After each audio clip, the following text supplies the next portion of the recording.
Terry's freaking out the loon.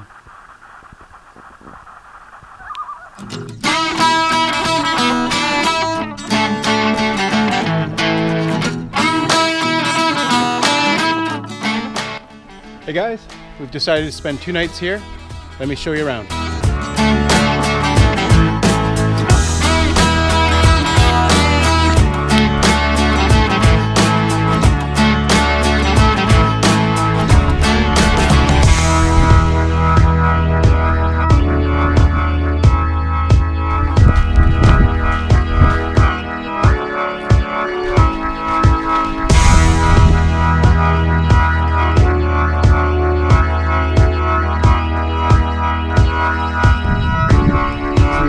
Spot.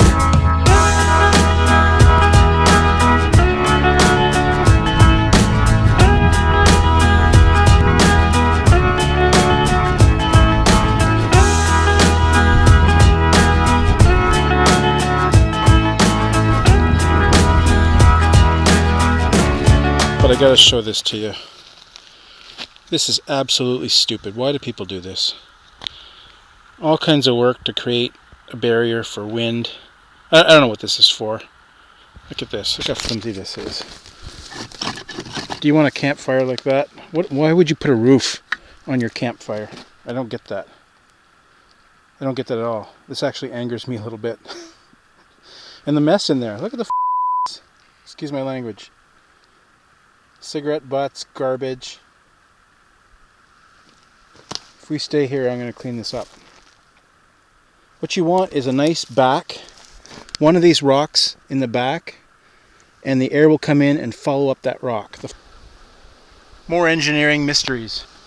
Number one, they've created a gigantic horseshoe fire pit that if you have a fire back there, I don't know really how you access it. It doesn't seem very useful. Maybe they get a big roaring fire and put a grate on top. I don't know. It doesn't make sense. Then they fill it with garbage. There's garbage in the bottom, and then they put a whole bunch of partially burned pine branches in. Oh, and yes, they've left their pistachio shells. That's nice. It's a nice touch. As I'm going to take that flat rock, move that down, make a table out of it, setting up a tarp down here. Nice flat spot. We can enjoy the breeze. There's not a lot of firewood around here, so we're going to skip the fire. Otherwise, I'd rebuild the fire pit. I'm going to set up our stove down there. We are expecting rain, although it doesn't look like it, so we set up the tarp anyway. So I thought I'd show you guys my tarp setup. So it all starts here with a loop around a tree, tied with a bow line, and I've tied that as high up as I can reach. We've actually pushed it up with a stick a little bit. And that line over here runs through a loop in the top of the tarp. Sometimes I just put the line underneath the whole tarp. That works.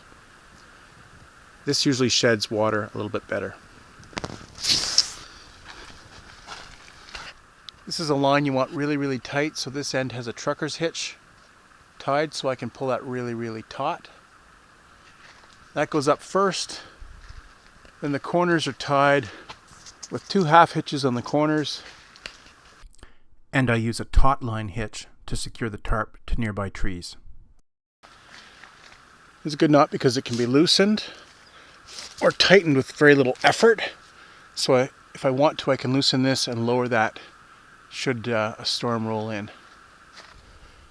To hold the ends up a little bit better, I've tied a prusik knot onto the main line, and that runs down to the grommet on the side of the tarp. So that lets me just get a little more control. I can tighten that or loosen that depending on the weather. I've set this tarp up with a bit of a pitch. That corner there is the lowest. That's where I expect most of the water to run off of.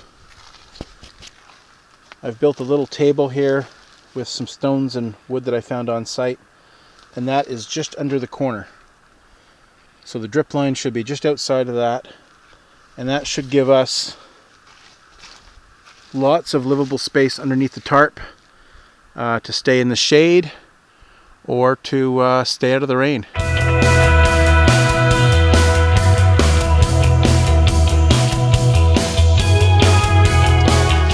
So last time folks asked me about this stove. This is a Primus white gas or naphtha stove. Doesn't have pressure, so it needs to be primed. It's easy to light. You open up the main valve here, turn on your stove, put a little bit of gas in the bottom, turn it off, then light that gas. That's going to heat up the coil in the bottom. Once that coil heats up, the fuel will vaporize and you'll get a nice blue burning flame. You need to go through this stage just for a few minutes to heat that up. We'll give it a second or two more. Hear that?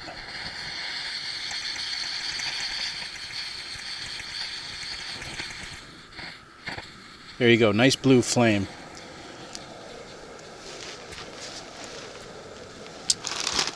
For tonight's meal, we're having dehydrated lasagna.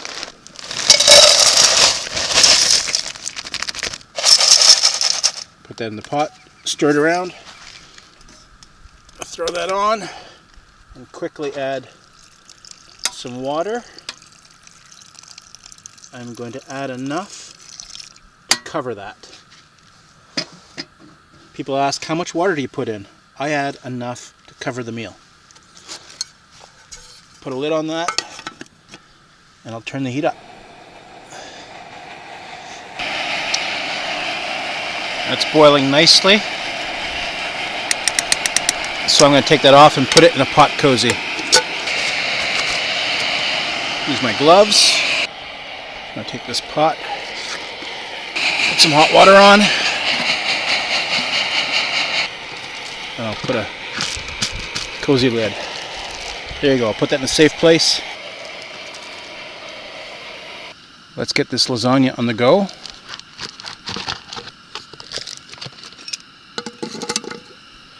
That looks really good.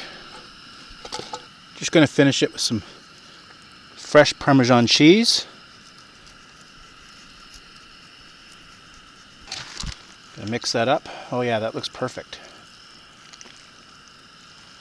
Ready to serve. Oh, that looks good. Well, try some.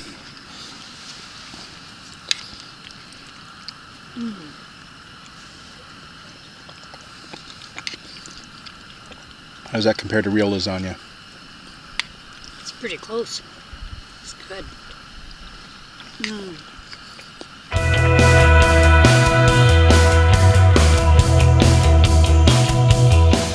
So one thing I get asked a lot is how do you deal with bears when you're out on a canoe trip? Well, number one is to keep a clean campsite.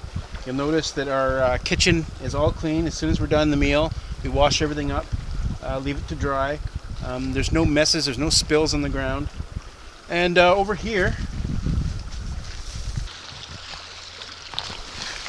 is our food barrel. We either hang it in a tree, which is what they recommend, or we'll, because this one's really big and heavy, and I can get it up using a pulley, but it's still a bit of a challenge, and it can become a comedy of errors when you're trying to find the perfect branch to hang it on. We'll tie it to a tree, and in the middle of the night we can come out and rescue it if necessary. Bears have a really great sense of smell. Putting your food in a tight barrel like this helps reduce the smell. Bears are still going to find it. Put it this way, security dogs at airports can smell drugs and other illegal substances in shipping containers that really smart people have tried to disguise with coffee and seal in plastic bags, that kind of thing. Bears have a way better sense of smell than security dogs, and nobody can outsmart a security dog. You're not going to outsmart a bear. But it doesn't hurt to keep things clean, seal them up as tightly as you can, and make them secure. So the other thing we do to protect ourselves against bears is we always have bear spray with us. We have 2 cans, one for each of us. If we're doing a portage, we make sure they're with us. And at night, we'll put them beside our tent where they're easily accessible.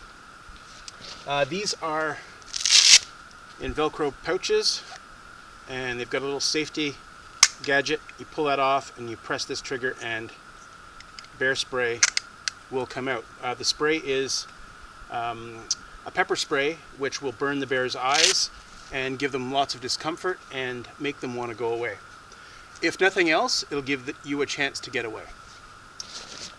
The other thing we put beside My side of the tent is my small forest axe.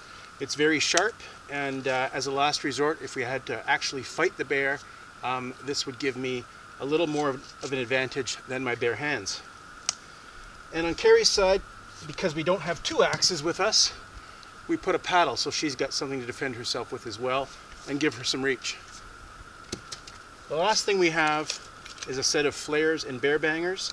The bear bangers are an explosive device with a little pen launcher that there's 2 in here and 3 flares. I can fire these at a bear. They will launch a certain distance and explode and hopefully scare away the bear. They'll make a sound about as loud as a shotgun.